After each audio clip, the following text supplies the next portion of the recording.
सबसे अगर गूगल पर लक्षद्वीप को सर्च किया जा रहा है, अब जो टूरिस्ट हैं भारत के वो लक्षद्वीप की ओर देख रहे हैं, तमाम कंपनियों की तरफ से भी बयान निकल कर आ रहे हैं कि हम मालदीव्स के जो टूर है वो नहीं ले रहे हैं, लक्षद्वीप की ओर हम लोग आगे बढ़। नहीं, ये देखिए, ये दुर्भाग्यपूर्ण बात रही जिस तरह की घटना घटी और वक्तव्य दिया गया वो 3 मंत्रियों ने, जूनियर मंत्रियों ने।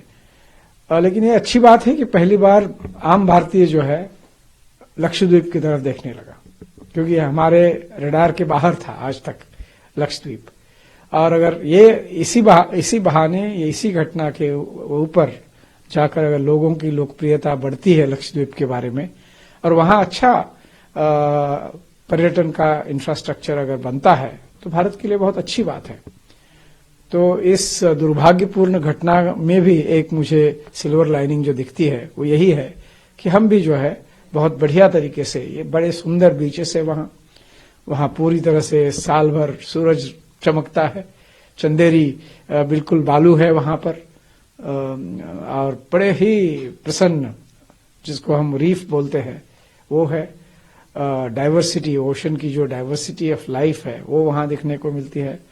और चाहे वो स्कूबा डाइविंग हो या और अन्य जो है पानी में, समुद्री पानी में जो स्पोर्ट्स होते हैं, उन सब के लिए बहुत पर्यावरण वहां उपयुक्त है। मैं समझता हूं कि इसी बहाने जो है हम लोग लक्षद्वीप की तरफ देख रहे हैं, तो वहां का विकास करना जो है, और उसके लिए पैकेज भी अभी घोषित किया गया है, तो उसका फायदा उठाकर हमको करना चाहिए। सर, जो विपक्ष की तरफ से प्रमेय जो है रखने चाहिए, इस तरह के बयानों को आप कैसे देखते हैं? विपक्षियों ने क्या कहा मैंने देखा नहीं है, लेकिन बात यह है कि जो भी हो, इसको हम घटना को जो है पीछे छोड़कर आगे हमारी जो बाकी और भी समस्याएं हैं द्विपक्षीय संबंधों में इस वक्त, उसको हल करने में हमारे राजनयिक जो है प्रयत्न चल रहे हैं। तो उसकी तरफ हमें अब ध्यान देना चाहिए, और जिसको बोलते हैं ना, give the diplomacy a chance. Diplomats काम कर रहे हैं इस वक्त इन मुद्दों पर। उनके एम्बेसडर, हाई कमिश्नर को यहाँ बुलाया गया विदेश मंत्रालय में। उसी तरह से हमारे, सुना है मैंने कि हमारे भी जो वहाँ हाई कमिश्नर है, उच्चायुक्त है, उनको भी बुलाया गया। तो राजनीतिक मसला है तो उसको हल किया जाएगा राजनीतिक तौर पे। वहाँ की जो पूर्व नहीं, बिल्कुल सही है। आई थिंक मारिया दीदी जो है उस देश की जो एक प्रमुख इस वक्त विपक्ष की पार्टी है, एमडीपी, उसका प्रतिनिधित्व करती है। वो वहां रक्षा मंत्री रह चुकी है।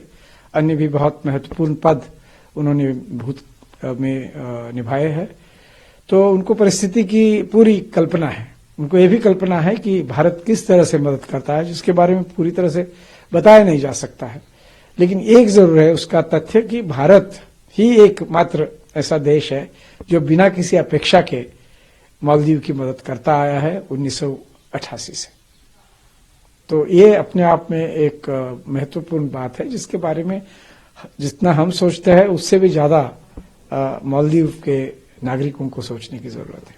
आखिरी सवाल है मेरा, वहां के टूरिज्म मिनिस्टर, टूरिज्म इंडस्ट्री ने, और जैसे कि आपने कहा मारिया दीदी ने भी इस तरह का एक जो है बयान जारी किया है, वो बिल्कुल सही है कि भारत जो है फर्स्ट रिस्पोंडेंट रहा है हर क्राइसिस में, चाहे वो जल का संकट हो, चाहे वो वहां पर जो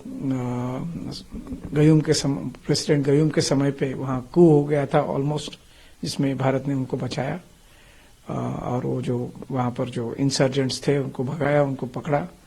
तो भारत ने तो उनकी इतनी मदद की है, जिसके लिए उनको वास्तव में गंभीरता से सोचना चाहिए।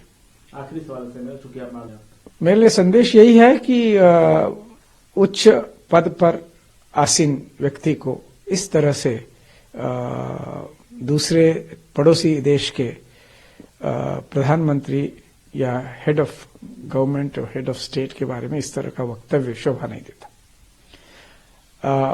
और इसीलिए कुछ लोगों ने हमारे यहाँ विशेषकर भारत में बड़ा आक्रोश हुआ इसके बारे में। लेकिन अब इस प्रकरण को हमें जो है पीछे छोड़ के हमारी जो मल्टी डायमेंशनल रिलेशनशिप है, संबंध है, उसको हम किस तरह से और सुदृढ़ और मजबूत कर सकते हैं, इसकी तरफ ध्यान देने का अब समय आया है।